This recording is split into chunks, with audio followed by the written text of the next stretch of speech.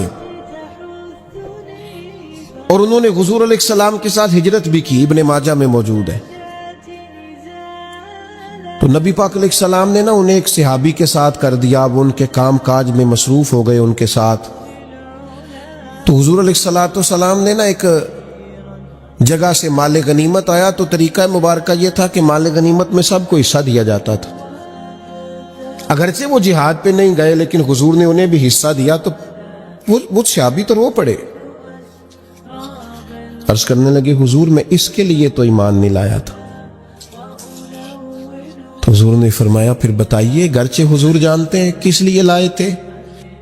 عرض کی حضور میں تو اس لیے ایمان لایا تھا کہ میں رب کی راہ میں لڑوں گا اور میں اپنی جان پیش کروں گا، میں شہادت کے لیے ایمان لایا تھا، مجھے یہ مال دولت نہیں چاہیے۔ تھوڑی ہی دیر گزری کہ ایک اور مارکے کا اعلان ہو گیا، جنگ کا اعلان ہو گیا۔ حضور نے فرمایا چلو، وہ گئے، اور چند ہی لمحے گزرے کہ وہ میدان میں اترے اور پھر شہید ہو گئے۔ صحابہ کرام ان کی مقدس لاش مبارک کو اٹھا کے محبوب کے قدموں میں لائے، تو نبی کریم نے کیا خوبصورت بات ارشاد فرمائی۔ حضور فرمانے لگے دیکھو اس نے اللہ کی تصدیق کی ہے تو رب نے بھی اس کی تصدیق فرما دی۔ اور پھر یہ دو جملے محبوب کہتے کہتے اٹھے، اور پھر حضور نے اپنا جبہ مبارک اتارا، اور اتار کے فرمایا اس بندے کو اس جبے میں کفن دے دو، اس میں اسے کفن دو، اس لیے کہ تو شہادت کے لیے ایمان لایا، موت کی آنکھوں میں آنکھیں ڈال کے جیا، اپنی زندگی کمزور نہ گزارے۔ یہ ذرا ایک مجلس دیکھیے برپا ہے صحابہ کی، اس طرح مجلس برپا ہے کہ حضرت صدیق اکبر علیل ہے، امام ابو نعیم نے اس کو لکھا ہے، اور کچھ صحابہ ان کی تیمارداری کے لیے حاضر ہوئے۔ یہ ذرا انداز گفتگو دیکھیے۔ تو ایک صحابی عرض کرنے لگے حضور کسی طبیب کو بھی دکھانا تھا، آپ کی صحت ٹھیک نہیں۔ آج کل ہم کہتے ہیں نا ڈاکٹر کو دکھایا ہے، پھر لوگ فوراً پوچھتے کیا کہا ڈاکٹر نے؟ چلے خیر، آپ ایسے نہیں ہوگے، ورنہ ایسا بھی ہوتا ہے کہ لوگ یہ پوچھنے کے فوراً بعد پھر اپنا تجربہ بھی بتاتے ہیں، کہتے میں فلانی دوائی کھا دیجیے، اور کچھ دیسی نسخہ بنا کے بھی لے آتے ہیں، اور کچھ ایسے بھی ہوتے ہیں جو کہتے ہیں تھوڑا سا کھائیں بھی میرے سامنے۔ وہ اللہ کے بندے، تو لے آیا ہے، تو اعتبار کر، کھایا جائے گا، ذرا انتظار کر، لیکن یہ کہ آپ کھائیں بھی۔ حالانکہ آپ ڈاکٹر کے پاس جاتے ہیں تو وہ سب سے پہلے آپ سے پوچھتا ہے شوگر تو نہیں، بلڈ پریشر تو نہیں، کوئی اور مرض تو نہیں، اس کی روشنی میں وہ نسخہ تجویز کرتا ہے۔ لیکن جو صاحب بنا کے لے آئے ہیں نا، انہوں نے کچھ بھی نہیں پوچھا، وہ کہتے ہیں میں لے آیا ہوں، آپ کھا لیجئے۔ تو ڈاکٹر کو دکھایا ہے تو پھر ڈاکٹر نے کیا بتایا؟ تو یہ عام سوالات ہوتے ہیں، لیکن یہ معرفت والے لوگوں کی محفل ہے نا، یہ اللہ کے بندوں کی مجلس ہے نا۔ حضرت صدیق اکبر امیر المومنین علیل ہے، لوگ ان کی خدمت میں حاضر ہیں۔ دوستوں غور کیجئے گا، پوچھا حضرت طبیب کو دکھایا ہے؟ فرمانے لگے ہاں طبیب دیکھ رہا ہے، طبیب دیکھتا رہتا ہے۔ حضرت طبیب نے کیا کہا ہے؟ فرمانے لگے طبیب نے کہا ہے میں جو چاہتا ہوں کر دیا کرتا ہوں۔ تو اب جو جاننے والے تھے ان کی تو آنکھوں میں آنسو آ گئے، یہ کیا انداز گفتگو ہے؟ آپ کس اونچے مقام پر بیٹھ کر گفتگو فرما رہے ہیں؟ تو وہ سادگی، وہ معرفت الہی، وہ خدمت خلق، وہ مزاج اس دنیا کو خلفائے راشدین نے دیا۔ پھر باری حضرت عمر کی آئی۔ اچھا لطف کی بات یہ ہے کہ خود حضرت عمر فرماتے ہیں میرا اور جناب صدیق اکبر کا مقابلہ رہا عمر پر نیکیوں میں آگے گزرنے کا، خود فرماتے ہیں۔ لیکن جب حضرت صدیق اکبر وصال فرما رہے تھے تو انہوں نے اپنی جگہ پہ جناب عمر فاروق رضی اللہ تعالیٰ عنہ کا تعین فرمایا، یعنی بظاہر جس آدمی سے مقابلہ رہا، لوگ کہتے ہیں نا میرٹ کیا ہے، میرٹ، یہ سمجھو میرٹ کس کو کہتے، معیار کیا ہے؟ حضرت عمر کو اپنی جگہ پہ منتخب کیا۔ لوگوں نے کہا حضرت آپ نے جناب فاروق اعظم کا انتخاب کس لیے فرمایا؟ فرمایا اللہ کے حضور حاضر ہو رہا ہوں، اور اب جب پوچھے گا نا پیچھے امت کی ذمہ داری کس کی لگا کے آئے ہو، تو عرض کروں گا جو امت میں سب سے بہتر تھا اس کی ڈیوٹی لگا کے آیا۔ تو جناب عمر فاروق رضی اللہ تعالیٰ انہوں نے کمال کر دیا۔ میں اکثر دوستوں سے یہ بات عرض کیا کرتا ہوں کہ حضرت صدیق اکبر نے نا سارے فتنے ختم کر کے جناب عمر کو دیے تھے۔ منکرین زکوٰۃ کے خلاف سب کام انہوں نے سمیٹ کر حضرت عمر کو خلافت دی۔ پہ جناب عمر کے لیے بڑا آسان، حضرت عمر نے جو جاندار خلافت کی ہے اس کے پس منظر میں بھی جناب صدیق اکبر کی محنت کار فرما۔ اور پھر بڑی سادگی، میں آپ کی خدمت میں ایک بات عرض کروں، یہ جو لوگ بالکل سادے ہوتے ہیں نا، یہ بے نیاز سی طبیعت کے لوگ ہوتے ہیں۔ یعنی جو نوجوان 4-5 ہزار روپیہ دے کے بال سیدھے کروا کے آتا ہے نا کسی سے، اور گھنٹہ ڈیڑھ بیٹھتا ہے کسی حجام کے پاس اور بال سیدھے کرائے اور بڑے اس نے کھڑے کر دیے کچھ لگا کر کے، اور کپڑے بھی بڑے اس نے رنگ برنگے پہنے، وہ بیچارہ پریشان بھی بڑا ہوتا ہے۔ وہ کہتا ہے انہیں میں پیسے لاتے نے دنیا ویندی نہیں پئی میرے یہاں۔ اس کا خیال ہوتا ہے ٹھہر جائیں سارے اور پہلے مجھے دیکھیں، انوکھا جو بن کے آیا ہے۔ لیکن جو بیچارہ چارہ کاٹ کے بھینسوں کو دیکھ کے آیا اسے پریشانی کوئی نہیں، بلکہ اس نے بچنا ہے فوٹو سے، کہیں پیچھے بیٹھنا ہے۔ سادے لوگ جو ہوتے ہیں نا، اسی کسی دے کچھ بھی نہیں لگتے نہ کوئی ساڈا دردی، ان کو غرض نہیں ہوتی چیزوں سے۔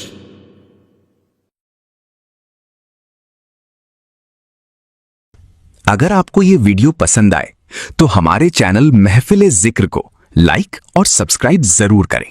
شکریہ۔